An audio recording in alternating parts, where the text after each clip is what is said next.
Olá pessoal, vamos dar início então à nossa videoaula 14 do capítulo 1 do curso de Transformadores Elétricos da graduação em Engenharia Elétrica do FSJ, ministrado por mim, professor Wesley Pérez. Na última aula a gente tratou aí da definição dos parâmetros, nas últimas, da definição dos parâmetros do transformador, através de ensaio, e depois o cálculo do rendimento, elaboração dos diagramas fasoriais e o cálculo da regulação de tensão, tá? Na aula de hoje, a gente vai discutir um pouquinho sobre a corrente transitória que ocorre no momento de energização do transformador. Essa corrente ela é importante para a definição aí das filosofias de proteção de sistemas elétricos, tá?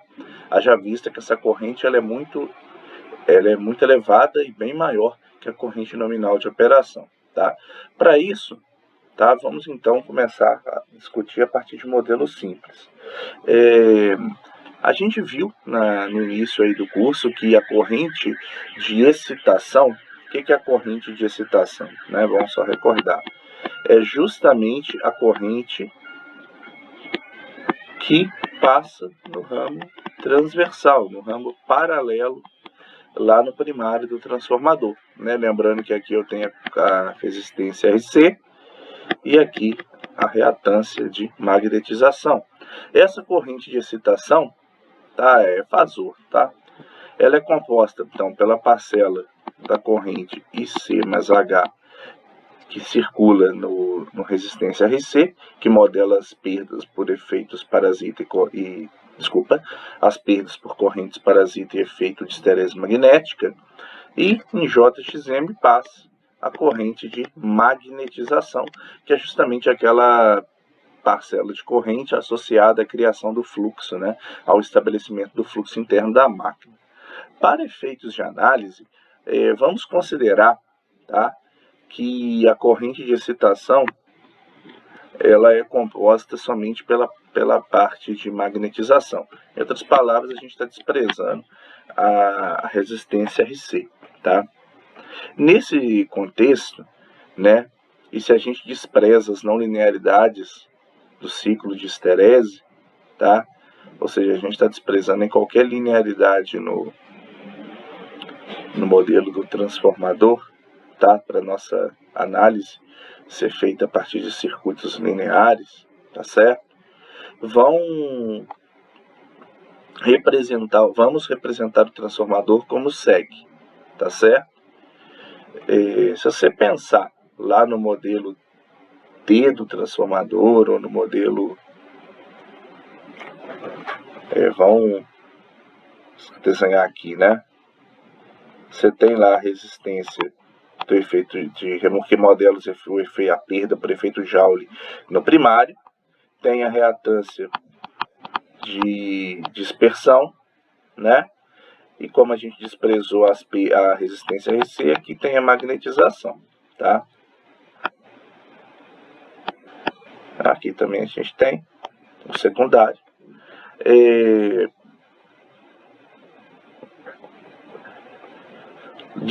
Lembrando aí que o transformador ele vai operar a vazio, Vamos para a gente discutir a corrente de Rush, que é a corrente aí de transitória de energização. Vão então representar o nosso transformador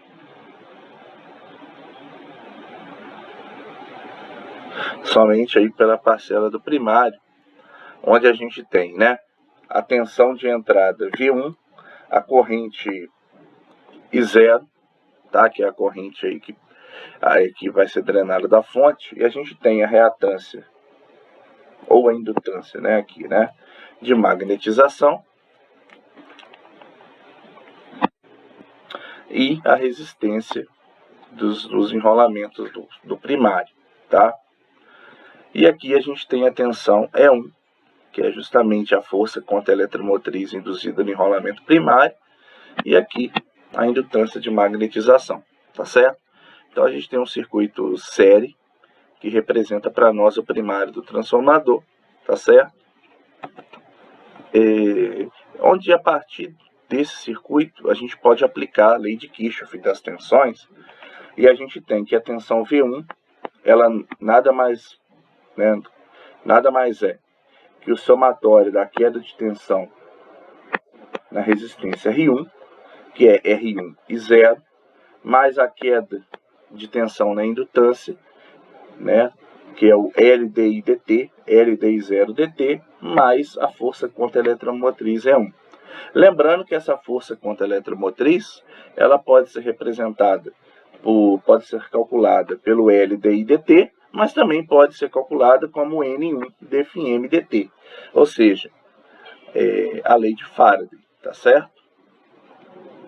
O fluxo é o fluxo que concatena ambos os enrolamentos dos transformadores, tá certo? Se a gente despreza as perdas no enrolamento por efeito Joule e despreza o fluxo disperso no primário, a gente pode representar o nosso circuito de uma forma mais simplificada, ou seja, através da indutância de magnetização, para que a gente foque somente no que acontece no transformador, olhando só para os efeitos de magnetização do núcleo no momento da energização. Lembrando aí então que a tensão V1 é N1 dφm dt, lembrando aí que esse dφm dt é o fluxo que é produzido,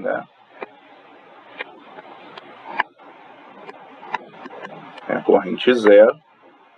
Aqui está o fluxo φm de t, tá certo? Então aqui a gente tem a tensão V1, aqui a gente tem a tensão E1, tá? Nesse sentido, então, V igual a N1, que é o número de espiras do primário, tá? dφm dt, tá? E se a gente aplica uma tensão senoidal, tá? Com a seguinte característica: módulo V1m e seno de ômega-t mais alfa, tá? A gente tem aí vai estabelecer, a gente tem uma tensão senoidal e vai estabelecer um fluxo senoidal. Lembrando que a função aqui, ressaltando que o alfa, ele justamente nos dará o valor da tensão V1t no momento que eu energizo o transformador, que eu vou considerar ele como t igual a 0. Então, no momento t igual a 0, eu energizo o transformador, e aí eu tenho duas opções, na verdade mais de duas, mas eu vou avaliar duas, que é a situação onde no instante t a tensão cruza o 0, seria, vamos pensar assim, V1t, é onde a tensão nesse momento ele passa pelo 0, ou uma outra situação aonde no instante t, tá, a tensão ela passa pelo seu valor máximo, tá?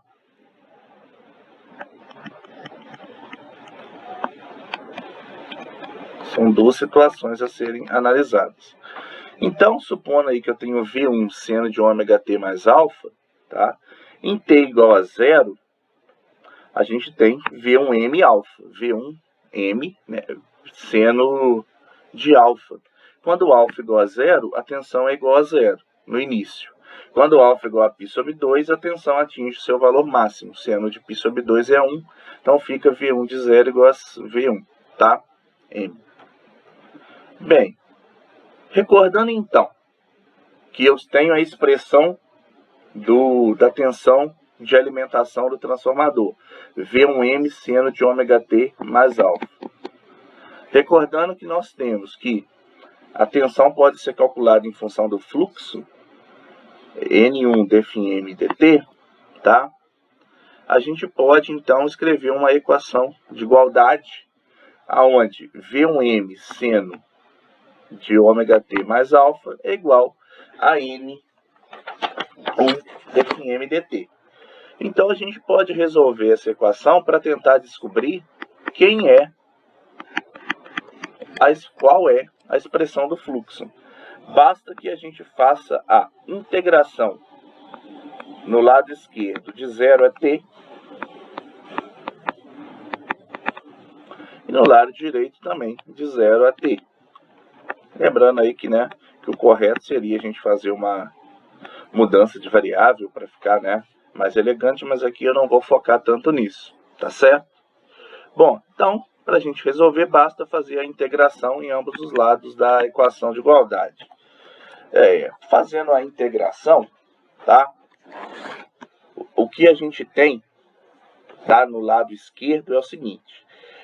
Qual que é a integral de V1m seno de ômega t mais alfa? Eu sei que a integral de seno é menos cosseno. Então, eu teria algo assim, ó, menos cosseno de ômega t mais alfa, tá certo? Lembrando que aí eu tenho que dividir aqui por ômega, tá? E aí também tem aqui a magnitude, aí sim, tá? Essa é a integral de V1m seno de ômega t mais alfa. Eu vou fazer essa integral e aí tem os limites de 0 a t, tá certo? E essa integral aqui, ela fica mais tranquila, né? Porque eu tenho, na verdade, uma integral de 0 a t de n1, dφm. É claro que quando eu faço isso, né, a gente tem uma mudança de variáveis, né, nessa parcela aqui, que nada mais é que a integral em t igual a 0, eu tenho um fluxo inicial, que eu chamo de fluxo residual, tá? E depois eu tenho o fluxo t, e aí sim, eu tenho, vamos colocar para fora, dφm. Tudo bem? Bem, ao resolver então essa equação, o que a gente tem é o seguinte, menos V1m sobre ômega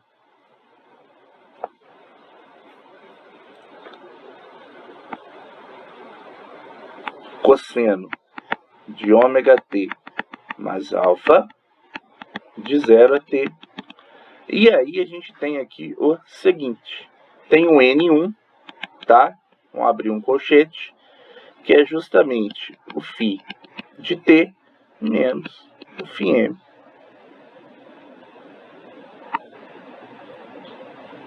Em 0. Eu vou passar esse N1 para esse lado da equação, tá? Para o lado esquerdo, dividindo. E vou definir V1m sobre ômega t N1 como o fluxo máximo. Então tem um F aí, um φ com M maiúsculo, tá certo? Bem, nessa situação, então, o que a gente tem é fluxo máximo cosseno de ômega t mais alfa menos, aí o t é 0, fica cosseno de ômega t, dá 0, alfa. É igual ao fluxo t menos, o fluxo m0. Tá? Então é essa expressão que a gente tem, tá? Desculpa, isso. Ah, sim, né? Só tem, não pode esquecer o sinalzinho aqui que eu esqueci, né? Do lado de fora. E aí sim, a gente tem a expressão, tá? Que a gente acabou de integrar, que é um fluxo máximo cosseno de ômega t alfa, onde o fluxo máximo é V1 sobre ômega N1, tá? Mais o fluxo máximo cosseno de alfa é igual a fluxo de m de t. Isso aqui já é um fluxo, é a expressão do fluxo no tempo, não confundir esse m com o mzão, tá? E o fluxo inicial, que é o que a gente chama de fluxo residual, que é o fluxo em t igual a 0. É o fluxo que fica no material magnético, né? De forma residual, tá? Bem, se a gente fizer aí um rearranjo, a gente chega que o nosso fluxo vai ser composto por duas parcelas. A primeira delas é o fluxo M de zero, que é o fluxo residual, mais um fluxo cosseno alfa. Essa parcela aqui, ela vai depender do momento de energização do transformador, tá? E aí tem uma outra parcela, que é o menos fluxo máximo cosseno de ômega t mais alfa. Essa primeira parcela, ela é chamada de resposta transitória do fluxo, porque quando a gente considera as resistências, né, os efeitos resistivos, ela possui uma parcela de amortecimento, tá? Ou seja, essa parcela aqui ela vai ser amortecida, ela vai tender a zero conforme o tempo, né, vai tendendo a um tempo maior, regime permanente, tá? Então, a gente tem aí uma resposta transitória, que depende do fluxo residual e que vai depender também aí do momento de energização do transformador.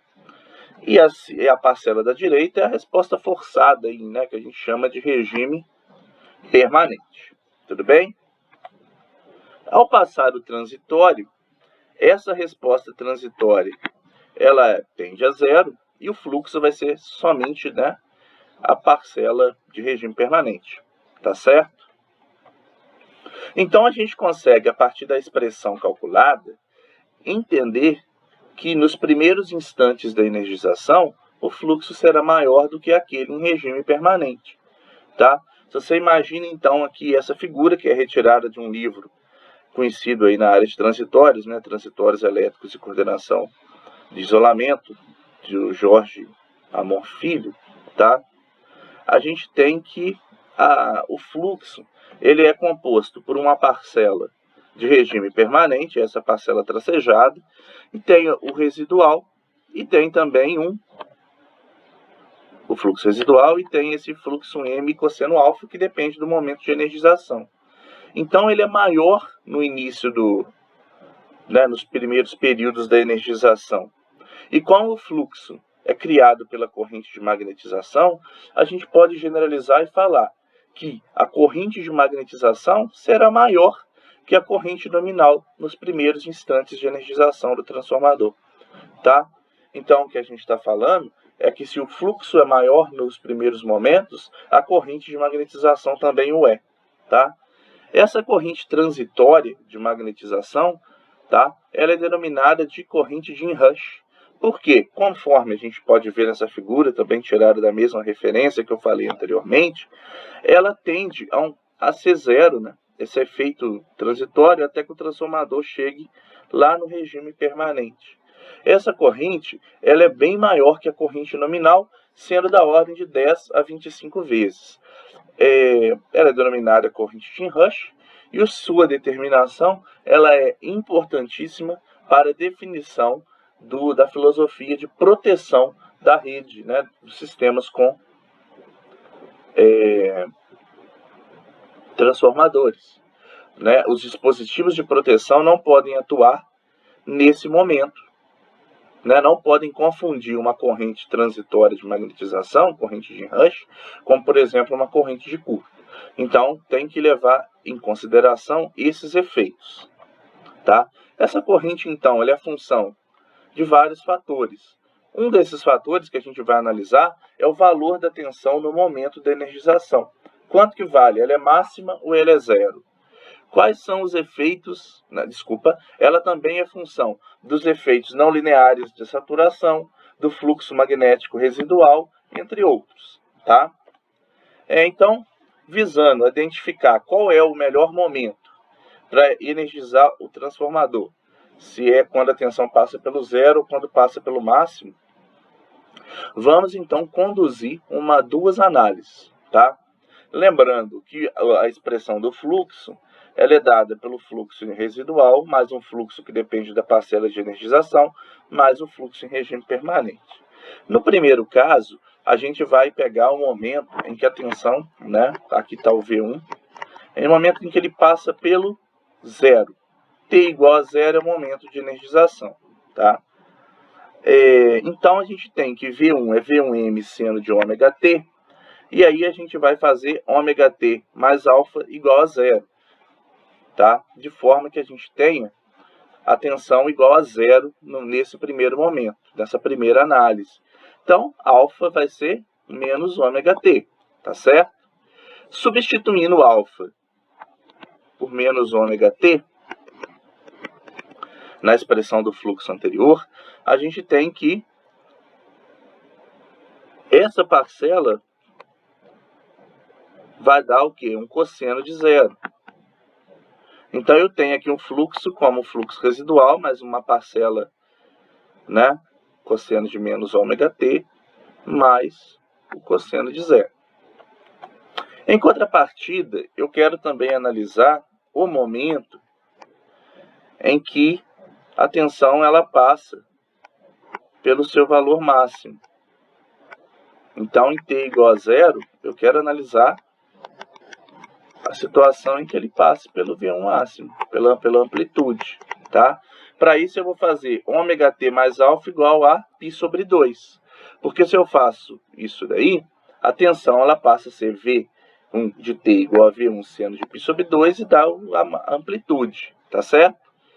Bom, fazendo aí as devidas substituições, né? O alfa aqui, né? π sobre 2 menos ômega t, e aqui π sobre 2 menos ômega t, o que a gente chega, tá? É que agora o fluxo, no momento em que a gente energiza com a tensão passando pelo máximo, tá? É o fluxo residual, mais uma parcela, φm cosseno de π sobre 2 menos ômega t, menos φ cosseno de π sobre 2. Cosseno de 90 graus é zero, tá? Então, a gente tem duas situações, onde a tensão passa pelo zero e onde a situação ela passa pelo máximo, tá? Onde a gente observa o que, né? Que, comparando as duas expressões, o fluxo, né, máximo, ou a corrente de inrush ela vai ser maior, para o caso aonde a tensão ela passa pelo zero. Porque, né, voltando, aqui vai atingir o valor máximo, né? Já aqui é zero. Então, no momento em que a corrente passa, a tensão passa pelo zero, energizar o transformador no momento em que ela passa pelo zero é o pior caso, tá? É o que está até aqui, né, nessa expressão, tá? A gente tem aqui um fluxo máximo, tá certo? E é isso que a gente queria discutir nesse momento, né? Então, são vários conceitos aí que você tem que levar, né, a respeito dessa aula. Que, no momento de energização, a corrente ela é maior devido a um efeito transitório, que os dispositivos de proteção devem ser ajustados, tendo em vista esse aumento transitório, e que sim, existe um caso adequado para energizar o transformador, não é simplesmente só conectá-lo à rede, né? Principalmente transformadores de grande porte, tá? Que existe ali um momento em que você deve energizar esse transformador para que a corrente não seja tão elevada, tá? São conceitos, né, que você deve aí ter em mente, né? Mas é muito mais importante definir os conceitos, tá? Do que simplesmente decorar e ficar deduzindo fórmula matemática, tá certo? Próximo passo, então, é a gente tratar rapidamente dos aspectos construtivos do transformador. Fica resguardado o direito de voz e imagem nessa videoaula. Muito obrigado pela atenção, peço desculpas aí por qualquer, né, erro que tenha prejudicado a qualidade da aula, e até a próxima.